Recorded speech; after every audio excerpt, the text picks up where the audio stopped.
और मुशरिकीन के शिकस्त की। मुसलमानों की जीत अभी उतनी इंपॉर्टेंट है जितनी मुशरिकीन की शिकस्त इंपॉर्टेंट है। तो कहा कि अनकरीब में जब तक शिकस्त खा जाएगा और पीठ फेर कर भागेगा। इसके बाद आप सल्लम ने एक मुट्ठी कंकरेली मिट्टी ली और कुरैश की तरफ फेंक दिया।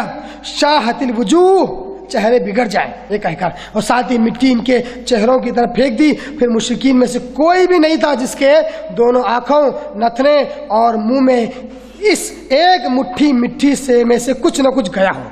इसके तारीफ अल्लाह ताला ने सूरह अनफाल सूरह नंबर 8 के आयत 17 में अल्लाह ने कहा, वमा रमैता इज़ रमैता वलाकिन्नल्लाह रमा।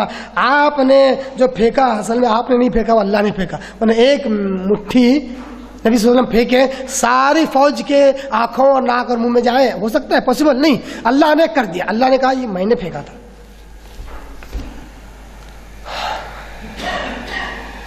यहां तक है सब लोग कि कहीं और है? नहीं होंगे तो आ जाओ। अब तक जो मुसलमानों का काम था वो दिफाई था, है ना, सिर्फ दिफा कर रहे थे। अब जवाबी कार्रवाई होती है। इसके बाद रसूल सल्लल्लाहु अलैहि वसल्लम ने जवाबी हमले का हुक्म और जंग की तरगीब देते हुए फरमाया, शुद्धू, चढ़ दौड़ो। अभी अब तक क्या था? वही रुके रहो, आने वाले को रोको, रुको। अब कहा सीधा हमला करो, चढ़ दौड़ो उन पर। उस जात की कसम जिसके हाथ में मोहम्मद मुस्तफा सल्लल्लाहु अलैहि वसल्लम की जान है, इनसे जो आदमी भी डटकर सवाब समझकर आगे बढ़कर पीछे न हिटकर लड़ेगा और मारा जाएगा, अल्लाह इसे जरूर जन्नत में दाखिल करेगा। ये कहते आप सल्लम तरगीब दिला रहे थे। आप सल्लम ने किताल पर उभारते हुए ये भी फरमाया, जंग पर उभारते हुए ये भी फरमाया कि उस जन्नत की तरफ दौड़ो जिसकी पहनाइयाँ आसमान और जमीन के बराबर है, जिसकी चौड़ाई आसमान और जमीन के बराबर है। आप सल्लम की ये बात सुनकर उमर बिन हमाद रज़ी अल्लाह ताला ने कहा, बहुत खूब। आप सल्लम बस इतना ही कहा। क्या कहा? दौड़ो जन्नत तरफ जिसकी चौड़ाई आसमान और जमीन के बराबर है। इतना सुनना था कि साहबी ने कहा बहुत खूब। रसूल सल्लल्लाहु अलैहि वसल्लम ने फरमाया, तुम बहुत खूब क्यों कह रहे हो? पूछा क्यों कह रहे हो? उन्होंने कहा, नहीं अल्लाह कसम, अल्लाह के रसूल, कोई बात नहीं है सिवाय इसके कि मुझे तवक्का है कि मैं भी इस जन्नत वालों में से रहूंगा। आपने ने फरमाया, तुम भी इसी जन्नत वालों में से हो। देखिए, ख्वाहिश करने पर अल्लाह ताला रास्ते भी आसान करता है ना। आज हम मुसलमान बोलते दीन का इल्म नहीं आता साहब, बहुत पढ़ना पड़ता। अरे शुरू तो करो, अल्लाह इल्म देगा, है ना। साहब ने सुना, अल्लाह के रसूल मुझे उम्मीद है मैं जन्नत वालों में से होगा। आपने कहा तू जन्नत वालों में से है। इसके बाद वो अपने तोशे से, बहुत मशहूर वाक्य आप लोगों ने सुना होगा, है ना, ग़ज़वे बदर का वाक्य है। अपने तोशे में से कुछ खजूरें निकाल कर खाने लगे। फिर बोले, अगर मैं इतनी देर तक जिंदा रहा तो अपनी ये खजूरें खा लूं तो ये तो बहुत लंबी जिंदगी होगी। खजूरें खा लूं, इतना भी जिंदा रहा तो बहुत लंबी जिंदगी हो गई, जन्नत और मेरे दरमियान की। चुनांचे इनके पास जो खजूरें थी इन्हें फेंक दिया। अब फिर मुशरिकीन से लड़ते लड़ते शहीद हो गए।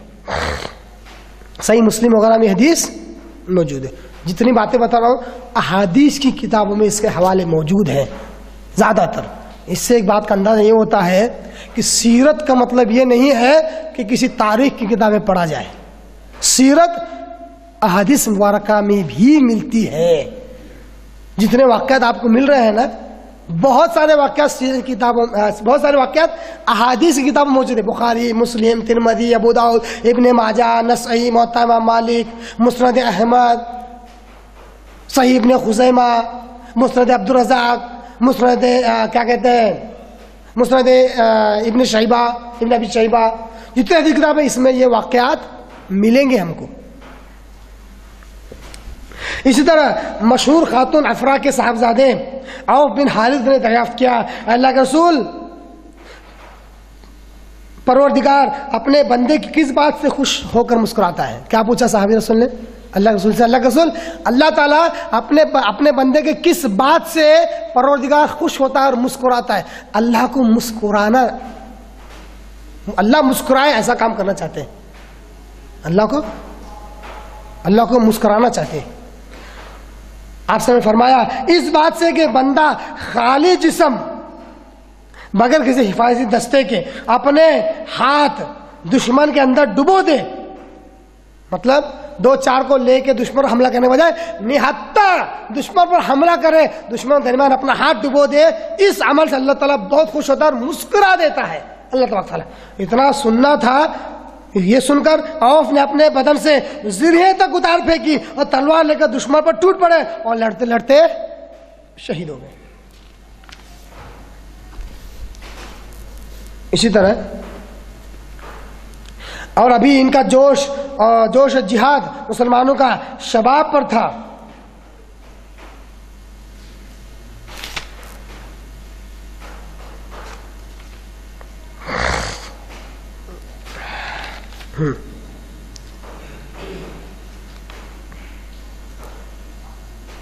हाँ, जिस वक्त रसूलुल्लाह ने जवाबी हमले का हुक्म सादिर किया, फरमाया कि दुश्मन के हमलों की तेजी उस वक्त तक जा चुकी थी जब तक आप सल्लम ने जवाबी हमला करने के लिए कहा था, दिफाई हमले के बजाय। उस वक्त तक दुश्मन लड़ते लड़ते बहुत थक गया था, बहुत कमजोर पड़ चुका था और इनका जोश और खरोश सर्द पड़ गया था। मुसलमानों को अब तक ये नहीं कहा गया था कत्ल करो मारो, ये नहीं कहा गया था, सिर्फ क्या है दिफाई हिकमत अमली थी। इसलिए ये बाहिकमत मंसूबा मुसलमानों की पोजीशन मजबूत करने में बहुत मौसर साबित हुआ, क्योंकि सहाबा रज़ियल्लाहु अन्हुम को जब हमलावर होने का हुक्म मिला और अभी उनका जोश जिहाद बाकी था, शबाब पर था, उन्होंने निहायत सख्त, तुंद और सफाया कुन हमला किया। वो सफ़ों की सफ़े दरहम बरहम करते हुए, गर्दनें काटते हुए मुसलमान आगे बढ़ने लगे। इनके जोश और खरोश में ये देखकर मजीद तेजी आ गई कि रसूलुल्लाह सल्लल्लाहु अलैहि वसल्लम बनफ्स नफीस ज़िरा पहने उछलते कूदते हुए तशरीफ ला रहे हैं और पूरे यकीन और सराहत के साथ फरमा रहे हैं, अन करीब ये जत्था शिकस्त खा जाएगा, अन करीब ये जत्था पीठ फेर कर भाग जाएगा। इसलिए मुसलमानों निहायत पुरजोश और पुरखरोश लड़ाई लड़ी और फरिश्तों ने भी इनकी मदद की। और से सुनना, फरिश्तों की मदद कैसी होती है। फरिश्तों ने भी इनकी मदद की। चुनांचा